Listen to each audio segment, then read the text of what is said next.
دوسرا شب معراج میں، شب برات میں جاگنا، روزہ رکھنا، اس کو وہ منع کرتی ہیں۔ دیکھیں مسلمانوں کی میجورٹی اس کو اچھا سمجھتی ہے۔ شب برات کے فضائل ذکر کیے گئے ہیں۔ شب معراج میں اللہ تبارک و تعالی نے اپنے حبیب کریم صلی اللہ علیہ وسلم کو بہت کچھ عطا فرمایا، عجائبات قدرت دکھائے ہیں، اور جب کوئی اہم واقعہ کسی رات میں ہوتا ہے اس کو یاد رکھنا، اس میں عبادت اختیار کرنا، یہ موسیٰ علیہ السلام کی اور آپ کی موافقت میں نبی کریم صلی اللہ علیہ وسلم اور صحابہ کرام کی سنت ہے۔ جب نبی کریم صلی اللہ علیہ وسلم مدینہ منورہ تشریف لائے تو یہودیوں کو 10 محرم الحرام کا روزہ رکھتے ہوئے پایا۔ فرمایا تم روزہ کیوں رکھتے ہو؟ انہوں نے کہا یہی وہ دن تھا جس میں اللہ تعالیٰ نے فرعون کو غرق کیا اور موسیٰ علیہ السلام اور آپ کی قوم کو نجات دی، تو موسیٰ علیہ السلام نے اس دن شکرانے کے طور پہ روزہ رکھا، تو ان کی موافقت میں ہم بھی رکھتے ہیں۔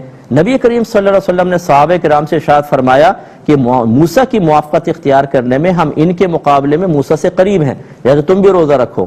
صحابہ کرام نے عرض کیا رسول اللہ یہود سے مشابہت ہو جائے گی۔ سرکار نے فرمایا پھر ایک دن پہلے یا بعد کا ملا لو۔ تو معلوم ہوا کہ جب کوئی بڑا اہم واقعہ ہوتا ہے اس میں عبادت کا اختیار کرنا یہ سنت رسول ہے۔ اب سرکار کو تو وہ انعام نہیں ملا تھا، انعام تو ملا تھا حضرت موسیٰ علیہ السلام کو، لیکن انہوں نے اختیار کیا، ان کی موافقت میں سرکار نے۔ انعام ملے شب برات، شب معراج میں نبی کریم صلی اللہ علیہ وسلم کو عجائبات قدرت آپ نے دیکھے، ایک بہت اہم واقعہ ہوا۔ ہمارے نبی کو وہ سعادت حاصل ہوئی جو کسی نبی کو حاصل نہیں ہوئی کہ آپ نے چشمان ظاہری سے اللہ تعالیٰ کی زیارت کی۔ اس میں اگر ہم کوئی عبادت اختیار کرتے ہیں تو کیا پرابلم ہے بھائی جان؟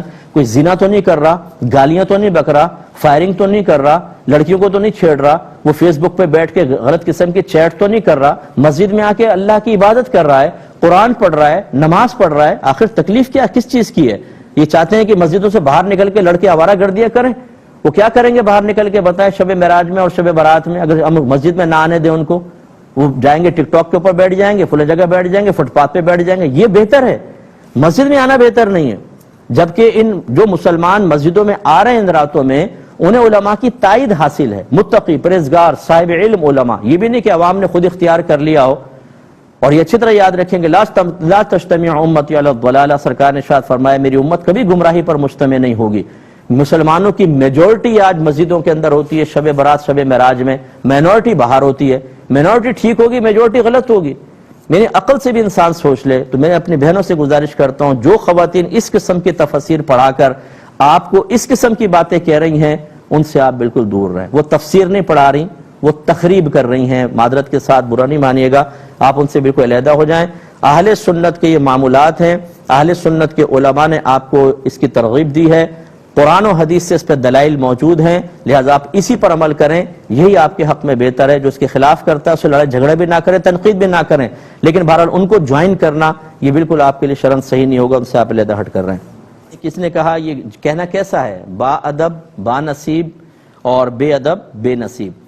دیکھیں یہ بالکل ٹھیک ہے، اور یہاں جو بے ادب بے نصیب کا مطلب یہ نہیں کہ قسمت ہی نہیں ہوگی، اس کی مراد یہ ہے کہ وہ اللہ تعالیٰ کی طرف سے رحمت سے محروم ہوگا۔ یہاں ظاہری معنی نہیں ہے یہ، تو یہ جملہ بالکل ٹھیک ہے، اس میں کوئی حرج نہیں ہے۔ اب اپنے میزبان کو، ہماری کیو ٹی وی کی پوری ٹیم کو اجازت مرحمت فرمائیں۔